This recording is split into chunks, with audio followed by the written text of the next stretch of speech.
my name's Chris Bond. I come from the parish of St. Patrick Cathedral. So my name is Deacon Casey Coleman. I'm from St. Matthew's. My name is Christian Cook. I'm in the second theology class here at the Josephinum.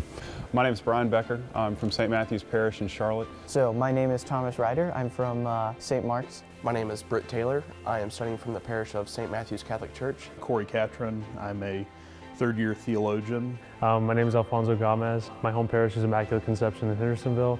My name is Mike Carlson, and my home parish is St. Anne's.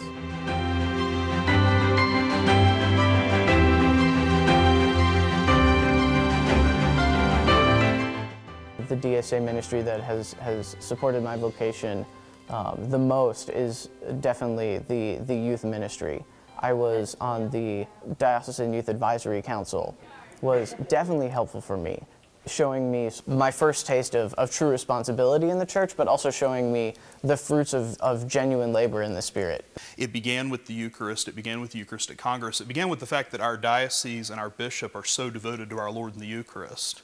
The thing that really grabbed me, though, and the thing that I think had the most spiritual benefit, when the bells rang and everybody knelt down, and the bishop stepped out of St. Peter's with the monstrance, with our Lord and the monstrance, and it was there that I first had some kind of notion that my life was supposed to head in a different direction than I had expected. When we do our Eucharistic procession and we learn how to walk with the Lord in that symbolism, being able to do that with my brother seminarians has been a great moment of growth when you see that we walk this path of faith together. The Catholic school that we were in, Asheville Catholic School, was a great foundation for the faith for the rest of our lives. And so DSA support for Catholic school ministries and the Catholic school offices were very important to the early foundations of my vocation. When you're at a public university, there's many things that are contrary to our faith and to our morals and things like this. And so for me to be able to really stay consistent and authentic to my faith, to be true to my faith, I had to find some place, and I was very fortunate that we had Catholic campus ministry at UNC Charlotte. For me, one of the most important ministries was the young adult ministry, because it was in that ministry where there was a similar group of like-minded peers. They were very supportive of me discerning a call to priesthood.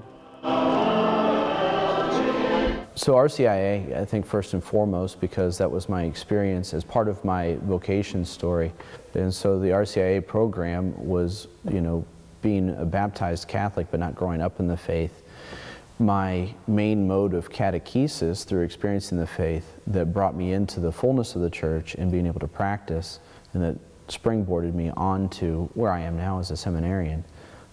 And I was going to Mass and I saw in the bulletin one day an opportunity to work with Catholic Social Services in the food pantry.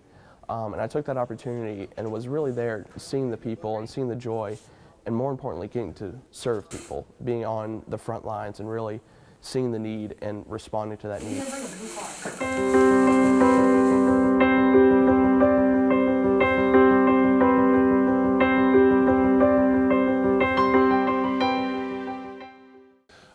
I'm greatly looking forward to participating in campus ministry, in faith formation, in all those aspects that drive catechesis.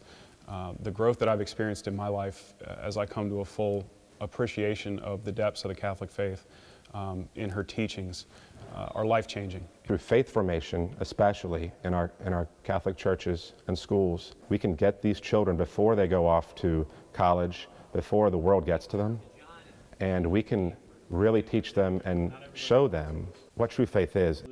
I'm a first-generation Mexican-American. I look forward to working with Hispanic ministry, but I also look forward to doing other things in the diocese to bring the two cultures together. Inspiring more vocations to come from those schools is something that I look forward to every day.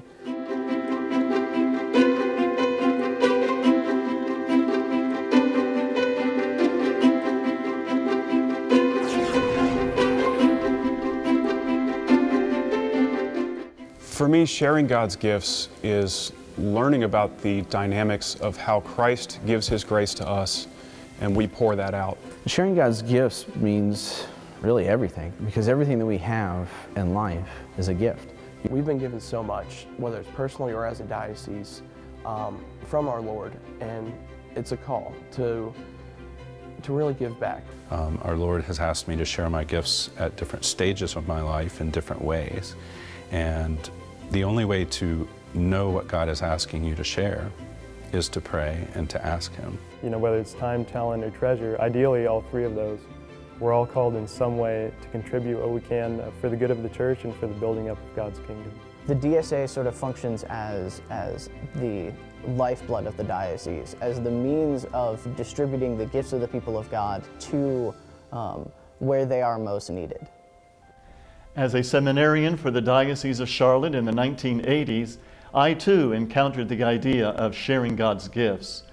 As bishop, I have been blessed with countless opportunities to see the many ways your gifts to the Diocesan Support Appeal have helped people in need. In combination with our prayers, the DSA gives us an opportunity to support with our treasure more than 50 diocesan ministries and programs that serve the people of Western North Carolina. Seminarian education is an important component of the DSA, and our diocese is blessed to have 18 men studying for the priesthood. Your gifts to the DSA-funded ministries have already encouraged their vocations and will continue to be a source of inspiration and action when they serve the people of our diocese as priests. Please be as generous as you can in sharing the gifts God has given you with all those served by the Diocesan Support Appeal. And may God bless you.